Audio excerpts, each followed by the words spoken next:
कभी कभी लगता है किसी के बगैर जिंदगी की एक सांसें लेना भी मुश्किल हो जाएगी। जिंदगी में किसी खास की महत्वपूर्णता इस कदर आदत में हावी होती है, पर पल का छंद भी बड़ा अद्भुत है। एक शब्द अलविदा उस शय से जुड़े सारे महात्म्य का अंत कर देता है। अब प्रश्न है, ये अलविदा है क्या?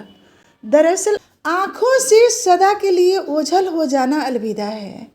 व्यवहार से हमेशा के लिए कट जाना अलविदा है। संयोजित रूह से जुड़े कुछ जज्बात आदि संवाद का ठहर जाना अलविदा है। रूह का वजूद से मुक्त हो जाना अलविदा है। अलविदा स्वयं में एक बड़ा निष्ठुर शब्द है। भावनाएं जहां बंध तोड़ने को आकुल हो, ऐसी स्थिति के लिए अलविदा ये एक साधारण शब्द नहीं, अपितु पृष्ठ के लिए एक श्राप बन जाता है।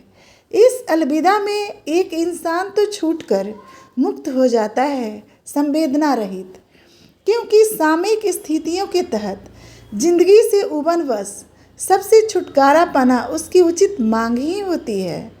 पर पृष्ठभूमि पर ठहरे चेतना को विस्मृतियों के लिए तर्पण तक का समय झेल पाना बड़ा मुश्किल होता है। समय है, समय की बातें तो समय ही जानता है। फिर वक्त बीते पलों पर गहरा गर्त जमा देता है और सफ़र गंतव्य पर बढ़ता जाता है। इस सफ़र का आगाज़ मिलन से मंजिल वहीं अलविदा तक। सच कहें तो मन जितना कोमल भाव है उतना ही कठोर।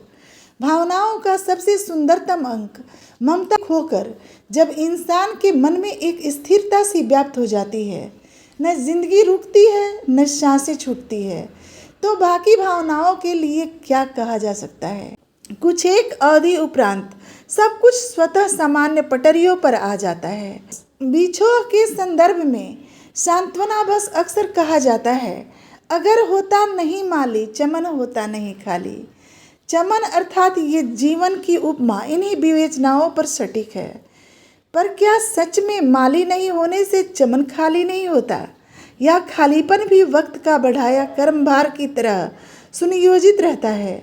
एक माली के बगैर अस्त व्यस्त चमन की हालत को हरा भरा कहा जाना अतिशयोक्त सा लगता है। एक समय के बाद लगभग हर इंसान मन से अलविदा का पर्याय स्वीकार लेता है। शायद जिंदगी के कुछ एक पड़ाव पर सत्य को पहचान सकने की सक्षमता आ चुकी होती है। अनुभवियों को पता है जीवन की गति और अंश का नियमन। इस निष्ठुरता का उपभोक्ता सबको बनना पड़ता है। सबके लिए समय के एक पड़ाव पर जिंदगी का ठहराव होना सुनिश्चित है। एक जिंदगी ठहर जाती है। इस एक शब्द की बुनियाद पर अंश मिटते मिटते कुछ खास भाग बीज रूप में पुनर्निर्माण के लिए बच जाता है, और यही एक बीज जिंदगी के लिए सुकून प्रभाव से विदा लेने का अभिप्रेरक होता है। पल पल में बीतकर स्मृतियां बन जाता है। स्मृतियों पर भी समय का गर्द लिपट कर उसे विस्मृतियां बना ही देता है। यहाँ हर चीज़ मिटने ही आता है। कुछ मिटा कर ही तो समय अगला पृष्ठ एक कोरा पन्ना तैयार करता है। थैंक्स।